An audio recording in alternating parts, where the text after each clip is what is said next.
Glory King Tabaya Sentu. Alléluia. Alléluia. Glory Spirit King Tabaya Sentu. Glory Spirit King Tabaya Sentu. Abba Sentu Yamakaya Senta. Rebele bele bele pa o kombaya sherebo. Sherebo. Oyes kente. Alléluia. Alléluia. Jesus glory. Jesus glory. Spirit Santo. Spirit Makaya Santa ya Sherebo. Papa Conte. Gloire à Jésus. Gloire à Jésus. Yeshua. Yeshua. Yeshua. Yeshua.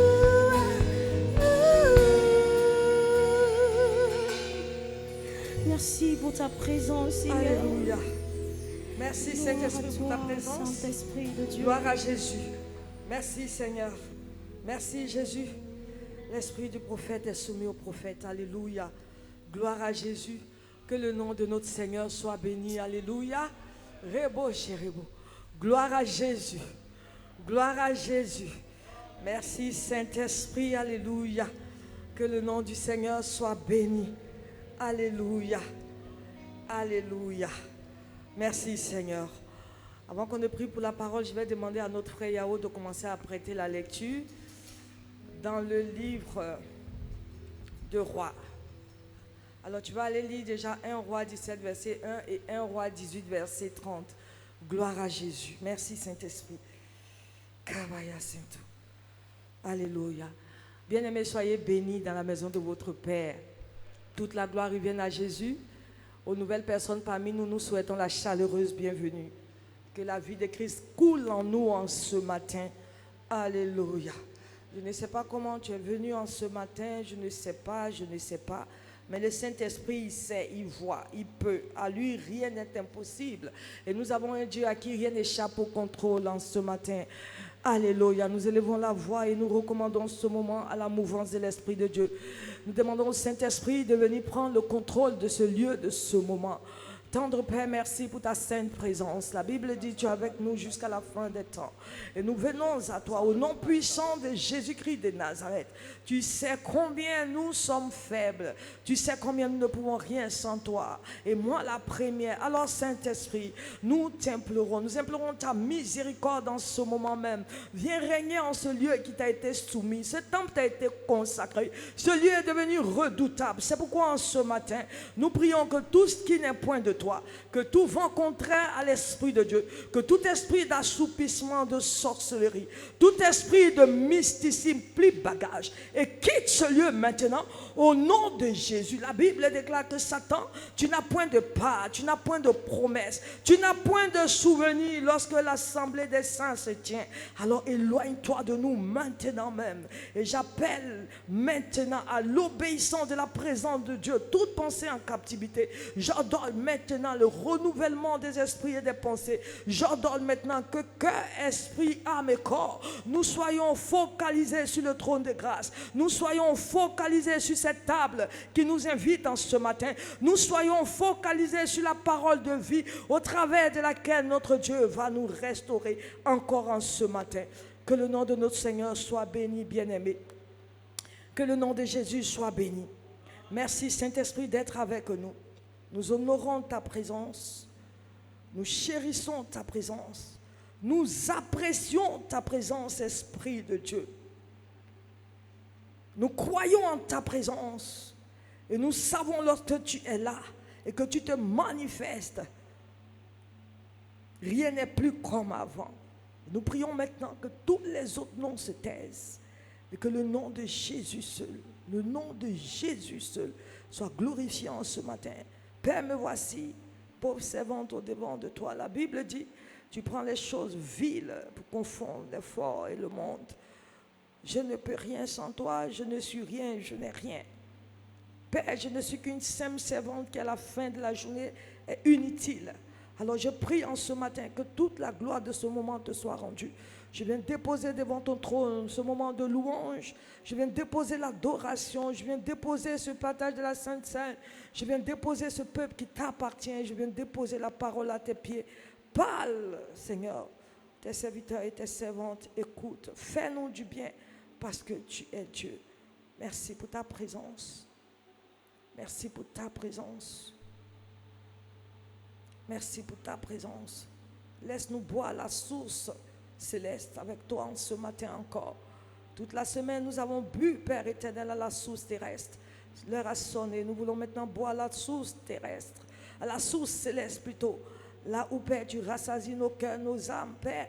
Tu nous donnes encore la force pour continuer en cette semaine qui est au-devant de nous. Sois avec nous, Père. Merci, Seigneur.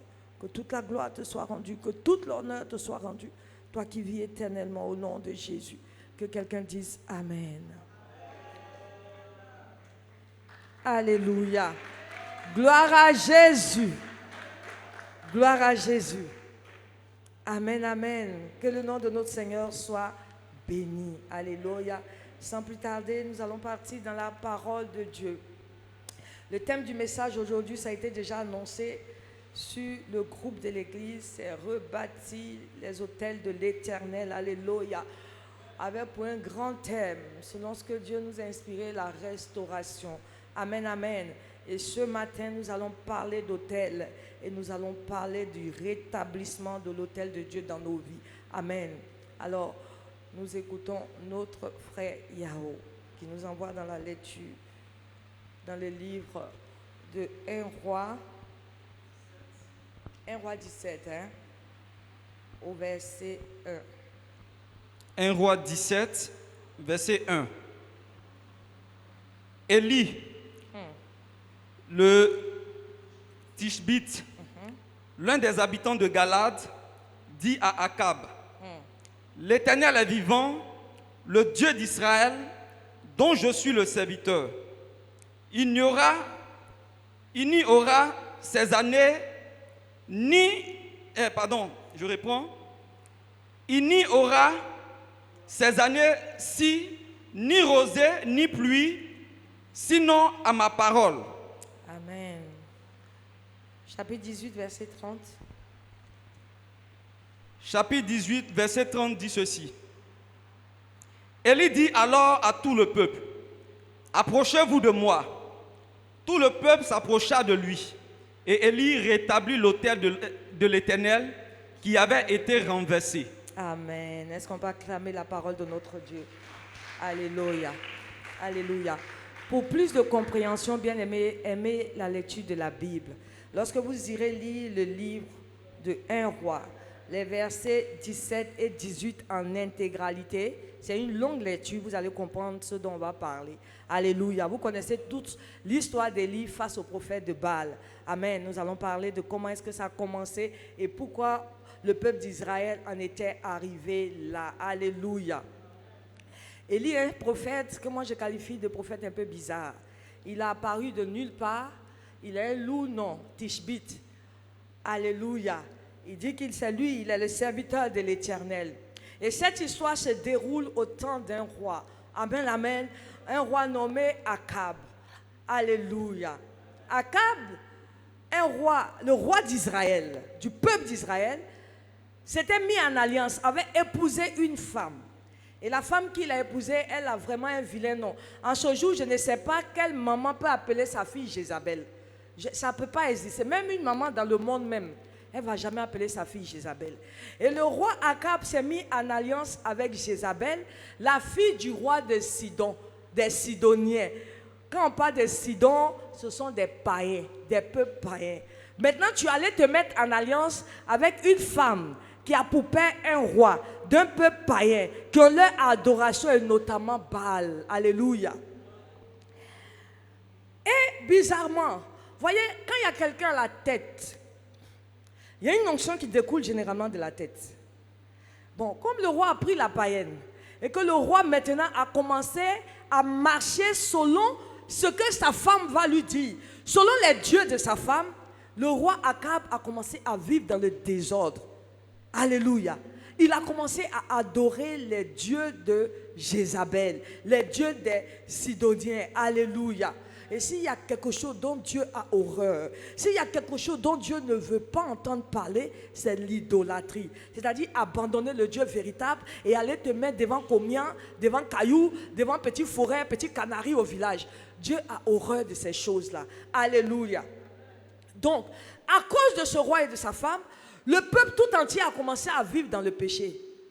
Tu peux même parler à quelqu'un, il va te dire, mais le roi même là, le voilà qui est sur telle montagne en train d'adorer tel Dieu. Si le roi l'a fait, toi tu es qui, tu vas me dire? Alléluia. Et le désordre a commencé à régner dans le peuple d'Israël. Le péché a pris le dessus. Or, quand Israël est obéissant à Dieu, ils bâtissent un autel. Il y a des lieux de sacrifice. Amen. Vous voyez, tous les prophètes de Dieu ont l'habitude, après que Dieu ait fait quelque chose de grand, ils vont bâtir un autel. Amen. Noé, quand il est sorti de l'arche, il a bâti l'autel. Abraham va bâtir l'autel. Alléluia. Gloire à Jésus. Mais bizarrement, le peuple laisse les autels de l'Éternel. Souvent même, ils vont pousser l'autel de l'Éternel pour renverser. Et puis, ils vont bâtir maintenant des autels pour mettre des statuettes dessus. Vous comprenez? Notre Dieu, il est iconoclaste. Quand on dit ça, ça veut dire... On n'a pas besoin de 1000 chemins. Voici Jésus. Voici la vie qu'il t'a donnée. Maintenant, toi, tu dis non. Si tu n'as pas loup, quoi. Quand tu pries, ça ne monte pas. Alléluia. Si tu n'as pas une donction au chevet de ton lit, quand tu pries là, ça ne monte pas. Toi, tu dis non. Si mouchoir, le prophète a attrapé là, si tu n'as pas attrapé ça, ta prière ne monte pas. Dieu n'est pas dans ces choses. Alléluia. Et Israël était versé dans l'adoration des idoles qui ne correspondaient pas à leur Dieu. Ils ont commencé à pratiquer le culte païen. Face à ces désordres, un prophète va surgir.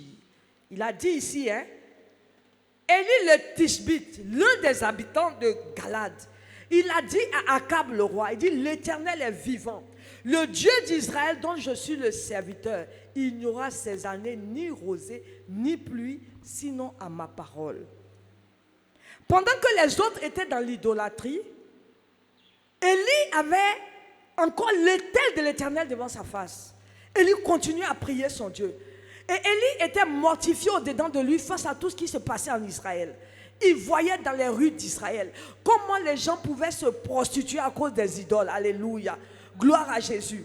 Gloire à Jésus. Trop étant trop, Élie va prendre la parole et il va prier. Étant donné qu'il est en alliance avec son Dieu, la parole qu'Élie va décréter, ce qu'Élie va déclarer, le Seigneur va l'exaucer. Amen, amen. La sécheresse va venir dans le peuple d'Israël. Il n'y aura plus de pluie. Alléluia. Quand il n'y a plus de pluie, ça veut dire qu'il n'y a plus de bénédiction. Quand il n'y a plus de pluie, ça veut dire que, bien aimé, tout est sèche autour de soi. Quand il n'y a plus de pluie, bien aimé, ça veut dire que c'est la honte même. Parce que la famine fait que tu vas tendre les mains. Alléluia. Et ce peuple est tombé sur une sécheresse dont on ne peut pas dire le nom. Amen, amen. Gloire à Jésus. Gloire à Jésus. J'en viens. Bien aimé, en tant qu'enfant de Dieu, il arrive des moments de ta vie, dans ta marche avec le Seigneur, tu vas remarquer certaines choses. Alléluia. On ne dort pas, on ne dort pas. Alléluia. Ayez les yeux ouverts. Si tu veux dormir, en tout cas, ouvre tes yeux comme ça. Alléluia. Je chasse l'esprit d'assoupissement au nom de Jésus. Donc, dans ta marche avec le Seigneur, il arrive des moments où tu vois que c'est comme s'il y avait un vide. Alléluia. Toi-même, tu vois que toi, ta vie là, c'est comme si toute ta vie était renversée. C'est-à-dire, de là à là, ta situation change automatiquement. Tu es surpris de ce qui est en train de t'arriver. Tu es étonné de ce qui est en train de t'arriver. Mais qu'est-ce qui n'a pas marché? Et pourtant, tu pries, tu adores, tu jeûnes. Alléluia. Tu fais même des actions de grâce. Mais c'est à toi qu'une maladie bizarre va venir arriver. C'est à toi qu'au niveau du boulot, là où on dit on augmente, pour toi, là, on n'augmente pas. Il y a une situation de sécheresse qui vient subitement dans ta vie, tu ne comprends pas. Alléluia. Dieu veut nous parler en ce matin. Amen, amen. Gloire à Jésus. Gloire à Jésus. Et lorsque tu ne comprends pas ces choses,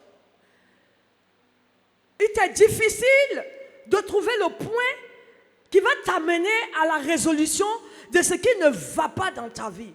Lorsque tu constates ces choses, c'est que quelque part, il y a ce qu'on appelle le ciel fermé. Quand tu remarques certaines choses dans ta vie qui ne sont vraiment pas cohérentes, c'est que le ciel est fermé dans un domaine de ta vie. Alléluia. Peut-être pas dans tous les domaines, mais il y a un domaine où tu vas remarquer que le ciel est fermé. Alléluia. Gloire à Jésus. Et lorsque le ciel est fermé, tu vas te mettre à te poser des questions. Mais pour que le ciel s'ouvre, tu vas te demander, mais Seigneur, qu'est-ce que je dois faire? Je vais ici, ça ne va pas. Je fais là, ça ne marche pas. Je touche ici. Moi-même, ma vie, les fondements de ma vie, ce que je suis, alléluia, ce qui fait ce que je suis, tout est renversé. Je ne comprends plus rien. Alléluia. Gloire à Jésus. Gloire à Jésus. Donc le peuple d'Israël, à un moment donné, Dieu même a fermé quelque chose sur leur vie. Donc c'était la faim. Est-ce que tu comprends que tu peux avoir de l'argent et puis ne pas manger? Des gens avaient peut-être de l'or et de l'argent, mais il n'y avait pas à manger. Qui va te donner? La sécheresse battait son plein. Bien-aimés, les choses terrestres n'ont jamais été des bénédictions solides. En ce moment, ils étaient riches, mais ils ne pouvaient pas manger. Gloire à Jésus. Merci Saint-Esprit. Ils étaient riches, il y avait de l'argent, il y avait tout, mais il n'y avait pas de l'eau. Donc la production n'était pas suffisante pour tout ce peuple-là. Le peuple pouvait même peut-être aller ailleurs mendier. Alléluia. Tu as de l'argent, mais tu ne peux pas manger. Est-ce que tu te rends compte? Tu peux avoir de l'argent, tu te soignes et puis tu ne guéris pas. Est-ce qu'on comprend? Tu peux avoir de l'argent, tu te soignes. C'est comme si tu es une femme, tu es mariée, tu cherches un enfant et puis tu n'as pas l'enfant. Est-ce qu'on se comprend? Tu as tous tes diplômes, ça est là, mais tu n'as pas de travail. Alléluia. Gloire à Jésus. Gloire à Jésus. C'est-à-dire, peut-être tu as des enfants, mais tes enfants ne t'obéissent pas. Ils ne t'honorent pas. Amen, amen. C'est ce qui est arrivé au peuple d'Israël. Ce qu'ils avaient pu compter dessus pour pouvoir acheter de l'encens, pour pouvoir acheter de l'huile, pour verser sur les autels de Baal. L'argent était là, mais cet argent ne leur profitait plus. Tu as l'argent, mais tu ne peux plus rien faire. Parce que quelque part, quand Dieu ferme, personne ne peut ouvrir. Alléluia. Et pour que le ciel s'ouvre, bien aimé, il faut de la restauration. Mais pour que, c'est Dieu qui restaure, mais pour que Dieu aussi restaure, il faut que tu ailles rebâtir quelque chose. Tu rentres dans ta vie et tu cherches à aller rebâtir quelque chose qui s'est certainement renversé. Ça peut être renversé par toi, ça peut être renversé par tes pères, ça peut être renversé peut-être par ton conjoint. La Bible nous dit que le peuple d'Israël a péché. Alléluia. Élie était parmi eux. Mais sécheresse, ça a été sur la vie d'Élie aussi. Parce que l'après, Dieu lui a dit, va chez une veuve pour qu'elle puisse te nourrir. Il était dans le peuple, il était sanctifié, il faisait tout. Mais le ciel fermé agissait aussi dans la vie d'Élie. Le ciel peut se fermer, pas forcément à cause de toi. Regarde autour de toi. Un comportement, un enfant, un mari, une femme, une alliance bizarre peut amener Dieu à fermer la porte, à fermer le ciel sur ta vie, parce que ce n'est pas là-bas qu'il t'a appelé. Ou bien le cœur de Dieu n'épouse pas ce qui est en train d'être fait à tes côtés. Et quand Dieu ferme, toi aussi ça tombe sur toi. Quand Dieu ferme, tu payes aussi le prix. Parce que c'est dans tes alentours que la chose se passe. Alléluia. C'était en Israël. Akab et sa bande de prophètes de Baal. Mais Élie aussi était là. Pendant qu'il faisait ça, il y avait quand même dans le peuple des gens qui étaient sanctifiés, qui priaient encore le vrai Dieu. Mais la famine, la sécheresse les a atteints tous. Amen. C'est pourquoi, bien-aimés, Quand la Bible dit, moi et ma maison, nous servirons l'Éternel, ouvre bien les yeux. Tu peux être en train de servir, et puis peut-être à côté de toi, quelqu'un va aller envoyer le feu étranger qui va renverser l'autel de prière qui est dans ta maison. Tu peux être en train de servir, et puis quelque part au village, quelqu'un est en train de faire des incantations au nom de toute la famille, ça peut renverser l'autel de prière. Mais gloire soit rendue à Jésus-Christ de Nazareth, parce que nous ne sommes plus n'importe qui. Si des autels sont renversés, nous sommes dans une nouvelle alliance de sang qui restaure les autels. L'alliance du sang de Jésus va restaurer l'autel qui a été renversé, soit par toi, soit par tes pères. Alléluia. Gloire à Jésus. Et tu vas venir me poser la question, qu'est-ce que c'est qu'un autel? L'autel, c'est un point de contact. Où je suis arrêté là, voici un autel. Je suis en train de prêcher ici parce que nous voulons amener nos adorations à Dieu. Je parle au nom du Seigneur. Ici, c'est un autel. Le nom du Seigneur est prononcé ici. Donc, l'autel, c'est un lieu, c'est un point de contact. C'est un endroit où tu te tiens, où tu communiques avec Dieu. C'est un endroit où tu vas parler à Dieu. C'est un endroit où, de là où découle ton alliance avec Jésus-Christ de Nazareth. Chez toi à la maison, alléluia. C'est un endroit où lorsque tu t'en vas et que tu commences à adorer, tu sens monter l'Esprit de Dieu. Alléluia. C'est un point de contact. C'est ce qu'on appelle un autel. Amen, amen. C'est sur l'autel que les enfants de Dieu viennent déposer leurs offrandes de louange, leur adoration, leurs prières, leurs actions de grâce. Voyez-vous, Abraham. La Bible nous dit qu'Abraham a bâti un autel pour l'Éternel. Et l'Éternel lui a dit, va me sacrifier ton fils Isaac. Alléluia. Gloire à Jésus. Je vais aller un peu dans une autre profondeur pendant qu'on parle d'autel. L'Éternel a dit à Abraham, va me sacrifier Isaac. Pour sacrifier Isaac, il faut bâtir un autel. Pour sacrifier Isaac, il faut arranger du bois. Il faut mettre des pierres, il faut mettre tout ce qu'il faut. Il faut faire coucher Isaac et maintenant le sacrifier à l'honneur de l'Éternel. Mais l'Éternel n'a pas voulu. Pourquoi? Pourquoi l'Éternel n'a pas voulu, n'a pas accepté que l'enfant meure physiquement? Parce que dans le cœur d'Abraham, Abraham avait déjà sacrifié Isaac. Est-ce qu'on se comprend? L'autel dont on parle, ce n'est plus l'autel physique. Alléluia. Sinon, chaque jour, on allait venir un poulet ici. Cette chair-là, chacun égorge son poulet. Seigneur, tiens, non. On dit, va me sacrifier. Mais pourquoi Dieu n'a pas accepté le sang d'Isaac? Parce que dans son cœur, dans le cœur d'Abraham, Isaac avait déjà été sacrifié. Le sang d'Isaac avait déjà coulé dans le cœur d'Abraham. Donc Abraham pouvait le donner à Dieu sans contrainte ni murmure. Pourquoi? L'acte était hautement prophétique. Parce que Dieu aussi, quelque part, il allait nous donner en sacrifice son fils. Mais pour que Dieu puisse donner Jésus en sacrifice, Dieu l'avait déjà sacrifié dans son cœur à cause de l'amour qu'il avait pour nous. Abraham a sacrifié Isaac dans son cœur par amour pour Dieu. Dieu a sacrifié Jésus dans son cœur de paix par amour pour nous. Jean 3,16. Car Dieu a tant aimé le monde qu'il a donné son Fils unique, afin que quiconque croit ne périsse point, mais qui ait la vie éternelle. Parce qu'il avait déjà sacrifié dans son cœur. Quand Jésus pouvait crier, pourquoi m'as-tu abandonné? Dieu ne peut plus répondre. Parce que dans mon cœur, Jésus, j'ai déjà pris ton sang. Le sang qui va sauver le monde. Le sang qui sera répandu pour le salut des âmes. Dans mon cœur, j'ai déjà pris. Alors en cet instant, c'est l'obéissance qui va valoir plus que le sacrifice. Alléluia. Dieu même obéit à l'amour qu'il y a dans son cœur. Et le Fils vient obéir maintenant en accomplissant le sacrifice parfait. Alléluia. Donc, nous allons alors comprendre qu'aujourd'hui, il ne s'agit plus d'autel physique comme au temps d'Élie. Il ne s'agit plus de pierre, de bois. Il ne s'agit plus de ça, bien-aimé. Alléluia. Il s'agit maintenant d'un autel spirituel. Quand on est assis ici, l'autel qui doit être rétabli dans le cœur de chacun de nous. L'autel qui doit bénéficier de la restauration de Dieu. Alléluia. Ce n'est pas sur des montagnes que tu vas aller.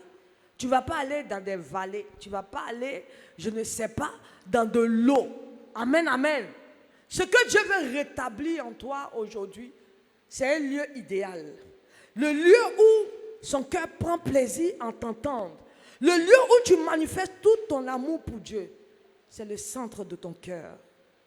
L'autel dont je parle ce matin, l'autel qui doit être restauré, rebâti, c'est l'autel de ton cœur. Et si Dieu te demande la restauration de l'autel de ton cœur, c'est que tu as dû renverser quelque chose. Ou il y a un cœur dans ta famille qui renverse quelque chose qui ne plaît pas à Dieu. Alléluia, alléluia, gloire à Jésus. L'autel ici, c'est nos cœurs, il s'agit de nos cœurs. Amen, amen. Bien-aimé, quelle est la place que tu donnes à Jésus-Christ dans ton cœur? Au stade où tu es arrivé dans ta vie chrétienne, quelle est la place que tu lui donnes dans ton cœur? Que fais-tu pour Jésus en esprit et en vérité? Que fais-tu pour lui de façon sincère? Alléluia. Gloire à Jésus. Gloire à Jésus. Notre Dieu est vivant, hein? Notre Dieu est vivant. Quand tu donnes ton cœur à Jésus, tu lui donnes aussi ton corps. C'est pour ça que la Bible peut te dire que ton corps va devenir un sacrifice vivant. Un sacrifice qui est sain. Un sacrifice qui est agréable à Dieu. Alléluia. Parce que tu lui as donné ton cœur. Mais si tu renverses l'autel de Dieu dans ton cœur, ton corps va suivre. Et tu vas voir que tu commenceras à faire des choses qui n'honorent pas Dieu. Les yeux des hommes verront ton comportement. Alléluia. Parce que dans ton cœur, l'autel est déjà renversé. L'amour que tu avais pour Dieu n'y est plus. Tu commences à avoir des comportements bizarres. Les critiques ne finissent pas. La jalousie. Alléluia. Plein de petites choses commencent à être dans ta vie. On remarque des paresses, des choses qui ne t'honorent pas et qui n'honorent pas ton Dieu, vont commencer à surgir dans ta vie. Les gens vont remarquer. On peut même t'en parler. Pourquoi? Quelque part, il y a un autel qui est renversé. Alléluia. Et ce matin, ma prédication va se prolonger sur celle du pasteur Abissé qui nous disait le dimanche dernier que le siège du péché, là, c'est l'âme. La Bible te dit que l'âme qui pêche, c'est cette âme-là qui mourra. Quelqu'un ne va pas mourir pour le péché de son ami. Jamais. Celui qui pêche là, c'est lui-là qui va mourir. Quelqu'un, ça va mourir dans l'autel en tant que chrétien. Quand on dit mourir, on ne te parle d'une condamnation éternelle, on te parle de l'enfer. Alléluia. Tu es chrétien, tu passes tout ton temps à voler, à voler, à voler. Si on t'a attrapé que tu es mort, c'est une condamnation éternelle. Alléluia. L'âme qui pêche, c'est celle-là qui mourra. Alors, ton autel que tu bâtis pour Dieu, la place que tu donnes à Dieu dans ton cœur, l'amour que tu as pour Dieu dans ton cœur va rejaillir sur ton âme. Ça va faire que tu vas voir que ton âme est droite. Ton âme va marcher sainement. Ton âme va adorer Dieu. Ton âme va aimer la prière. Ton âme va aimer le jeûne. Ton âme va aimer l'adoration. Alléluia. Mais si tu vois que ton âme même là, que ton âme n'est pas droit, alléluia. Quand ton âme n'est pas droit, ça ne mentira pas. Tu vas commencer à faire des choses qui vont aller contre la volonté de Dieu. Tu vas commencer à clocher à droite. Tu vas clocher à gauche. Alléluia. Quand ton âme n'est pas droit, tu vas commencer à murmurer. Réveillez le frère là. Tu vas commencer à murmurer. Alléluia. Quand ton âme n'est pas droit, tu vas voir que tu es tout le temps triste. Pour rien, tu es triste. Ton âme est abattue au-dedans de toi parce qu'il y a un autel qui est renversé sur ton cœur ou bien dans ta maison, bien à côté de toi. La tristesse va t'envahir. Pourquoi? Parce que ton cœur a renversé quelque chose. Et ton âme ressent fortement la chose. Et ce que l'âme ressent là, c'est ce qui le pousse à se comporter. La manière dont une personne, le pasteur a dit ici, c'est l'âme qui te fait bouger. Amen, amen. Si tu te prosternes pour prier, c'est parce que ton âme le veut. Amen. Si tu lèves les mains pour adorer, ton âme le veut. Mais si ton cœur est corrompu, Dieu n'a pas la première place. Il n'a plus la première place. Du moins, tu as renversé l'autel de Dieu dans ton cœur. Ton âme va commencer à suivre des voies contraires. Alléluia. Gloire à Jésus. Et une âme qui est corrompue, c'est une âme qui donne l'accès au péché. Parce que lui-même, là, il commence à pécher. Amen, amen. Gloire à Jésus. Gloire à Jésus. Demande au Seigneur de sonder ton cœur. Sonde mon cœur, Seigneur, en ce matin. Seigneur, ce mal qui m'atteint, donne-moi de faire la révision de mon cœur. Quelque chose ne correspond pas à ta sainteté. Père, ai-je renversé un autel d'adoration? Ai-je renversé un autel de service? Me suis-je comporté avec négligence pendant que tu dis malheur à celui qui fait ton œuvre avec négligence? Une malédiction me guette pendant que je te néglige peut-être, Seigneur. Seigneur, aie pitié de moi. Je viens au-devant de toi avec mon cœur. La Bible dit que tu as tissé l'alliance de mon salut en Jésus-Christ. Aie pitié de moi. Je viens plaider. Je viens plaider. Seigneur, restaure-moi. Seigneur, restaure mon cœur. Peut-être mon cœur a été brisé par une situation que je ne veux pas relâcher. Mais en ce matin, à cause de ta parole, je relâche cette situation. Elle m'a fait du mal. Mais papa, je relâche. Je laisse tomber parce que je veux que tu me restaures. Viens me restaurer, Père. Viens me restaurer, esprit, âme et corps. Viens, entre dans mon cœur. Parle à mon cœur. Ôte le faux en moi. L'autel que j'ai renversé, aide-moi à le redresser. Ce que j'ai fait qui est mal, aide-moi à le redresser. Ce que j'ai fait dans le secret, que je me disais que tu ne sais pas, mais tu étais le témoin de l'ombre. Tu étais le témoin dans le secret. Tu as vu, Seigneur. Ce matin, je reconnais que j'ai été désobéissante. Je reconnais que mon cœur est impu. Je reconnais que mon cœur est chargé des choses qui ne t'honorent pas. Seigneur, aie pitié de moi. Seigneur, viens effacer mes transgressions. Seigneur, viens purifier mon cœur. Bien-aimé, prie ton Dieu. Demande que Dieu purifie ton cœur. Qui purifie ton cœur. Et si une porte était fermée, si une bénédiction était retenue, je prie que Dieu restaure nos cœurs. Qu'il restaure nos cœurs. Afin que la bénédiction descende. Qu'elle coule au nom de Jésus. Bien-aimé, prie ton Dieu. Demande le secours du Seigneur. De tes propres forces, tu ne peux pas y arriver. De tes propres forces, tu ne peux pas le faire. Dis, Seigneur, aide-moi. Seigneur, viens au secours de mon cœur. Seigneur, viens au secours de ma foi. Seigneur, viens au secours de mon ministère. Seigneur, viens au secours de ma marche avec toi. Jésus, aide-moi. Là où je suis tombé, relève-moi. Là où mon cœur est tortueux, redresse, Seigneur. Redresse, Seigneur. Je viens bâtir en ce matin. Je viens rebâtir mon autel d'adoration. Je viens rebâtir mon autel de service. Je viens rebâtir mon autel de prière. Je viens rebâtir mon autel de louange. D'un cœur sincère. D'un cœur sincère. Parce que tu lis dans mon cœur.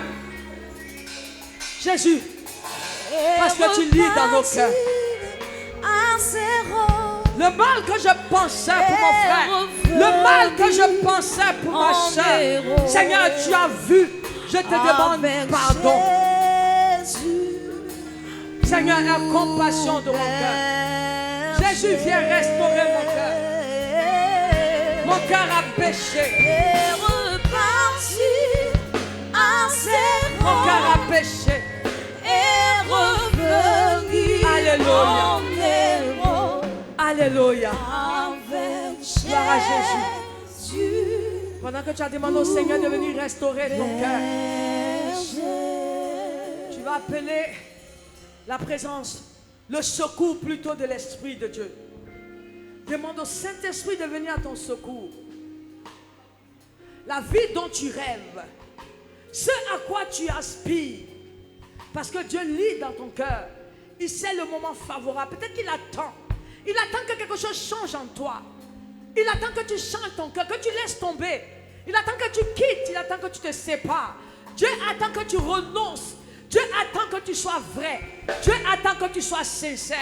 Alors demande au Saint-Esprit, parce que de tes propres forces, tu ne peux pas y arriver. Dis, Saint-Esprit, viens à mon secours. Aide-moi à redresser mes autels. Viens à mon secours. Bien-aimé, lève la voix et implore le secours de l'Esprit de Dieu. Rabo Sherebo. Dis, Esprit que vaya Sherebo. Moyes que tabaya.